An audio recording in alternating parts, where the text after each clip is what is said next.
작은 자 중 하나라도 잃는 것은 아버지 하나님의 뜻이 아니다 라고 분명히 말씀하셨죠. 그래서 예수님께서는 이 땅에 육신의 몸을 입고 오셨고 십자가의 대속의 죽임을 당하시면서까지 그 작은 자 하나를 찾으려 하셨던 것입니다. 예수님께서 찾으신 바 된 인생, 그러니까 예수님을 영접하고 또 하나님 아버지의 자녀가 된 인생들, 그 나라 백성, 좀 더는 예수님의 제자가 된 인생들, 그들 역시 예수님께서 행하신 그러한 사역을 같이 감당해야 한다라는 것이죠.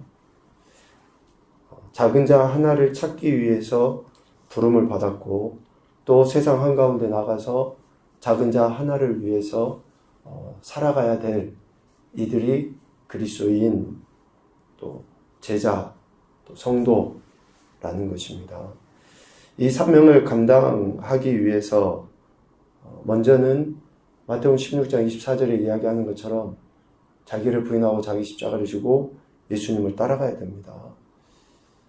작은 자 하나를 얻기 위해서는 결코 우리가 이러한 자세를 취하지 않으면 안 된다라는 것이죠. 자기를 부인하고 자기 십자가를 지고 예수님을 따르는 것. 그리고 18장 10절에서 이야기하시는 것처럼 작은 자 중에 하나도 없인 여겨서는 안 됩니다.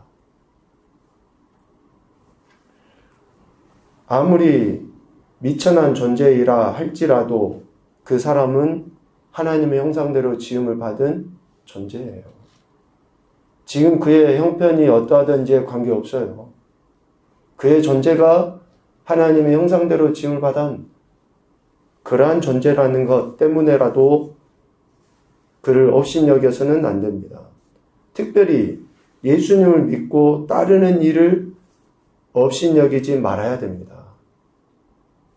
예수님께서 그를 불쌍히 여기셔서 잃은 자를 찾아서 하나님의 것으로 삼아 주셨는데 우리가 무엇이 간데 그 형제를, 예수님 믿는 그를 업신여깁니까? 결코 그래서는 안 된다라는 것이죠. 세 번째는 어제 시간에 본 것처럼 15절부터 20절까지 말씀을 통해 혹 죄를 범한 형제라 할지라도 그를 얻기 위한 절차와 인내, 또 그를 위한 기도의 삶을 살아야 한다라는 것을 말씀하십니다. 내게 죄를 범한 형제가 있을 수 있죠. 그 형제를 다시금 얻기 위해서는 이러한 절차, 어제 말씀드린 것처럼, 그리고 그 과정 속에 나타나 보여야 될 품성인 인내, 그리고 그의 영혼을 위한 기도, 이것이 지속적으로 이루어져야 한다라고 이야기하십니다. 그래야지만이 예수님처럼 잃은 자 하나를 찾을 수 있는 그 사명을 감당하게 되는 것이죠. 오늘 본문 21절부터 35절까지는 이러한 절차, 인내, 기도의 삶을 어떻게 구체적으로 살아가야 하는지 베드로의 질문을 통해서 가르쳐 주시고 있죠. 그런데 이 말씀을 보면 23절에 천국은 그 종들과 결산하려 하던 어떤 임금과 같다 라고 하면서 마치 천국의 모습을 설명하는 듯합니다. 그러니까 이 말씀과 연계시켜서 보면 우리가 잃은 자 하나를 얻기 위해서 수고하고 애쓰는 그런 모든 과정이 결국은 뭐예요? 우리의 마음에 하나님의 천국이 임하는 것으로 우리에게 이해를 시켜주시죠. 나와 관계가 있는 그 형제가 죄를 범한 것에 대해 용서하고 용서하지 못하고의 문제가 결국은 천국과 직결된다라는 것을 이야기해요. 베드로의 질문은 21절이죠. 주여, 형제가 내게 죄를 범하면 몇 번이나 용서해 주리까? 7번까지 하면 되겠습니까? 라고 예수님께 물어요. 베드로는 죄를 범한 형제에게 권면하고 그를 용서해야 된다 또 용서해야 한다라는 그런 당연한 진리를 지금 자신이 수행함에 있어서 몇 번이나 할까요? 라고 물어보는 거예요. 이 몇 번이나 라는 그 말의 의미 속에는 그 용서함에 대한 횟수, 그리고 기간을 예수님께 묻는 거예요. 횟수, 기간. 이 질문의 이면에는 베드로의 마음에는 이런 게 깔려 있다라고 우리가 추측하고 묵상을 해볼 수 있을 것 같습니다. 베드로가 7번까지 하면 되겠습니까? 라고 묻는 것에는 첫 번째, 죄를 범한 형제가 용서를 구하지 않는 것, 그리고 그 절차에 따른 권면을 듣지 않고 있는 것이 바탕이 되는 거예요. 저가 잘못을 했으면 내게 와서 용서를 구해야 되는데 용서를 구하지 않고 내가 절차대로 권면도 하고 인내하고 지금 기다리고 있는데 그가 듣고 있지 않다라는 것이 전제가 됐다라는 거죠. 그러니까 용서를 지금 내가 못해줘요. 용서를 못해주는 그 이유는 뭡니까? 그 사람이 내게 와서 용서를 구하지 않으니까 내가 용서를 못해주는 겁니다. 라는 것이 지금 바탕에 깔려 있는 거예요. 그리고 두 번째는 7번까지 하면 되겠습니까? 라는 그 말을 하는 거죠. 7번까지 용서하고 권면한다고 해도 저것이 돌이키지 않을 것 같아요. 라는 것이 깔려 있어요. 내가 7번까지는 안 해봤지만 7번까지 내가 용서를 해준다 해도 저 사람은 가망이 없어. 이미 우리가 그에 대해서 판단하고 이미 정죄해버린 그 상태에서 지금 이 이야기를 한다라는 거죠. 왜요? 용서를 구하려고 했으면 7번까지도 가지 않았을 거라는 거죠. 진작에 저것이 용서를 구했겠지 7번까지 가지도 않을 거예요. 그 마음이 담겨져 있다는 거예요. 그리고 또 하나, 죄를 범한 형제에 대해 용서해 주는 것은 그가 진정으로 용서를 구할 그때 가서 용서해 줄 수 있다라는 것이 바탕이 돼 있어요. 그러니까 결국 용서는 누구에게 책임이 있다라는 거예요? 잘못한 사람에게 책임이 있다는 거예요. 잘못한 사람이 내게 와서 용서를 구할 그때 내가 용서해 줄 것이다.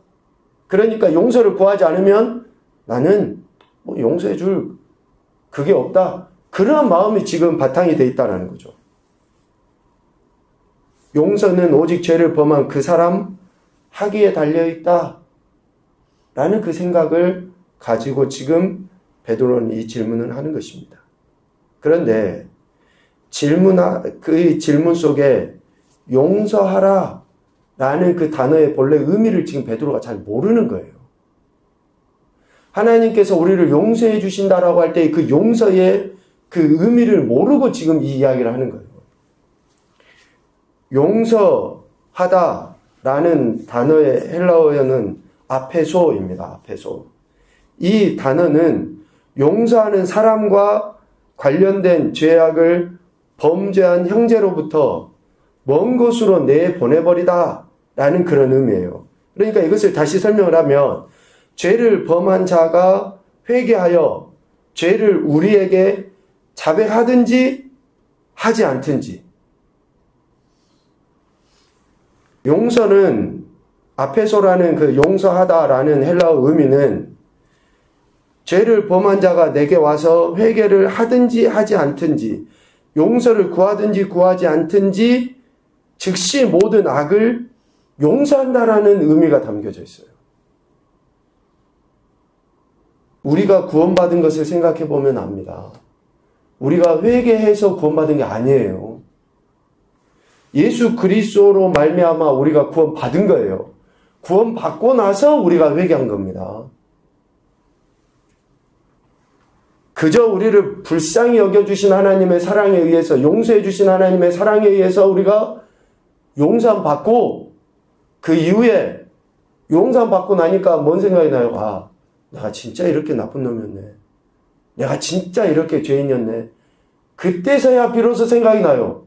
예수 그리스도를 영접한 사람만이 자신이 어떤 죄가 있는지를 아는 거. 지금 세상 사람들은 자기가 죄인인 줄 모른다니까요. 도덕적인 어떤 양심의 가책 정도는 느끼는지 모르지만 법에 들키지 않는 것 같고 자신이 죄를 지었다. 또 특별히 하나님께 내가 죄를 지었다. 그들은 생각을 못해요. 그런데 우리는 예수 그리스도를 영접하고 나니까 우리를 불쌍히 여겨주시며 은혜를 경험하고 나니까 그때서야 우리가 아 죄인이구나 라고 고백되어지는 거 아닙니까? 이처럼 용서는 죄를 범한 자와 관계없이 즉시 모든 악을 멀리 떠나보내는 것으로 지금 표현하고 있습니다. 베드로가 이런 용서의 참 의미를 알지 못하고 예수님께 7번 용서해주면 되겠습니까? 라고 질문을 했죠. 그럴 때 22절 7번뿐 아니라 7번을 70번까지라도 해야 된다 라고 예수님께서는 가르치십니다. 7번을 70번까지라도 용서해야 할 것에 대해 가르치시는데 이것은 용서의 범위, 기한, 횟수를 초월한 끝없는 용서이죠. 무제한적인 사랑을 가르치시는 거예요.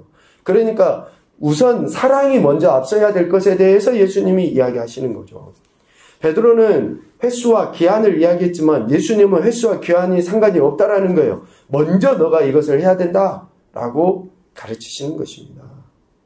형제들 간의 용서는 결코 횟수나 일정한 정도에 의해서 제한받아서는 안 된다라는 것을 이야기해요. 이것을 구체적으로 깨닫게 하시기 위해서 23절 이하에 나와 있는 1만 달란트 빚진 자의 비유를 예수님 말씀하신 거예요. 이 비유를 통해서 용서의 그 갈등을 겪고 있는 사람들, 그들이 그러니까 형제들을 용서해야 될 것보다 자기가 용서함 받은 것에 대해서 더 크다라는 것을 지금 예수님께서는 이 비유를 통해서 이야기하신 거죠. 내게 죄를 범한 형제가 100데나리온만큼 내게 아픔을 줄 수 있어요. 그런데 내가 하나님께 잘못하고 범죄한 것, 또 용서함 받은 것의 그 크기를 생각해 보면 100데나리온은 뭐 도저히 비교조차 할 수 없는 10,000달란트라고 지금 이야기하시는 거죠. 그래서 예수님께서는 결론적으로 33절에 그 이야기를 하시는 거예요. 내가 너를 불쌍히 여김과 같이 너도 내 동료를 불쌍히 여김이 마땅하지 아니하냐? 10,000달란트의 탕감을 받은 네가 그렇게 하나님께 불쌍히 여김이 만약에 그것을 당연하다고 여기면 100데나리온 내게 빚진 자 그것을 불쌍히 여겨서 용서해 주는 것이 너무나도 당연하지 않냐? 지금 그 이야기를 하고 있는 것이죠. 하나님께 범한 죄에 대해 도저히 용서함을 받을 수 없는 우리 인생이지만 예수 그리스도로 말미암아 불쌍히 여김을 받아 용서함을 얻은 것처럼 우리에게 죄를 범한 형제를 불쌍히 여겨서 용서해 주는 것이 당연하다라고 지금 그 이야기를 하는 것입니다. 그러니까 용서는 하나님께 대한 우리의 태도로서 나타나 보여지는 거예요. 저 사람과의 문제가 아니에요. 그래서 우리하고 좀 갈등이 있는 사람에 대해서 우리가 할 수 있는 것은 첫 번째는 뭐가 돼야 되냐면요. 축복이에요, 축복. 저 사람에 대해서 계속 기도하고 축복하고 더더욱더 그렇게 해야 된다라는 거예요. 용서의 차원은 훨씬 더 우리가 감당하기 어려워요. 그러니까 보다 더 먼저 우리가 해야 되는 것은 축복이죠. 목사님, 마음이 움직이지 않는데요. 감정이 이렇게 되지 않는데요. 미워 죽겠는데요. 생각만 해도 축복이 아니라 막 분이 나고 그러는데요. 아니에요. 그렇게 하셔야 돼요. 이따 교훈에서 이야기하겠습니다만. 그것을 먼저 하셔야지 돼요. 그래야지 진정한 용서의 그 은혜를 상대방에게가 아니라 내가 받을 수 있어요. 내가 진짜 용서함을 받을 수 있게 되는 거거든요. 왜? 18장 말미에 주님 그렇게 이야기하시잖아요. 내가 그 100데나리온 빚진 자에 대해서 용서해 주지 못하면 1만 달란트 탕감받은 것까지 다시 그 용서함이 아니라 다시 내가 옥졸에 넘겨져서 그 빚을 다 갚도록 하나님이 내버리시기 때문에 그러는 거예요. 그러니까 그와의 문제가 아니라 나의 문제인 거예요. 용서는 나의 문제입니다. 이런 말씀들을 통해서 이런 교훈을 생각을 하게 되는데, 첫 번째, 다른 사람이 내게 죄를 범한 것보다 내가 하나님께 죄를 범한 것이 더 크다는 사실을 잊지 말자. 다른 사람이 혹시 내게 뭔가 잘못을 하고 죄를 범했습니까? 그것은 세 발의 피도 안 돼요. 내가 하나님 앞에 범죄하고 하나님께 죄를 범한 것에 비하면. 두 번째, 그럼에도 하나님께 용서함 받았음을 잊지 말자. 내 죄가 엄청나게 큼에도 불구하고 하나님께 용서함 받아서 지금 이 자리에 있는 것을 잊지 말자라는 것이고요. 마지막 세 번째, 앞서 이야기한 것처럼 용서는 감정의 영역이 아니라 이성적인 태도여야 한다. 감정이 아닙니다. 내 감정이 좀 누그러지고 시간이 지나면, 여러분, 시간이 지나면 우리가 용서할 수 있다? 아닙니다. 또 그때 되면 그 사람의 내게 상처 줬던 것이 또 생각나요. 그래서 감정이 아닙니다. 이성적인 태도여야 돼요. 하나님의 말씀이 우리에게 이렇게 명령하고 있기 때문에 그 명령에 우리는 순종해야 되는 거예요. 참으로 힘들고 어려운 명령인 것처럼 보이지만 하나님 명령은 우리가 지킬 수 있기 때문에 우리에게 하시는 겁니다. 우리가 지킨다라고 하는 것도 내 힘과 능력으로 지키는 것이 아님을 성경에서는 항상 이야기하셔요. 특별히 우리 안에 계신 성령 하나님을 의지해서 우리가 그를 축복하고 그에게 하나님의 사랑의 은혜를 표현할 때에 그의 머리에 숯불을 얹어 놓는 것과 같이 반드시 하나님께서 그런 은혜들을 경험하게 하실 줄로 믿습니다. 용서는 감정의 영역이 아닙니다. 하나님 말씀에 대한 우리의 태도로서의 이런 발음을 나타내 보일 때에 하나님의 더 큰 은혜를 경험하게 될 뿐만 아니라 하나님의 영광을 나타내고 또 그 한 영혼을 얻게 될 줄로 믿습니다. 이 귀하고 복된 은혜를 누리시고 또 증거하며 한 영혼을 어른대로 인도내는 저와 여러분의 신앙과 삶이 되시기를 주님의 이름으로 축복합니다.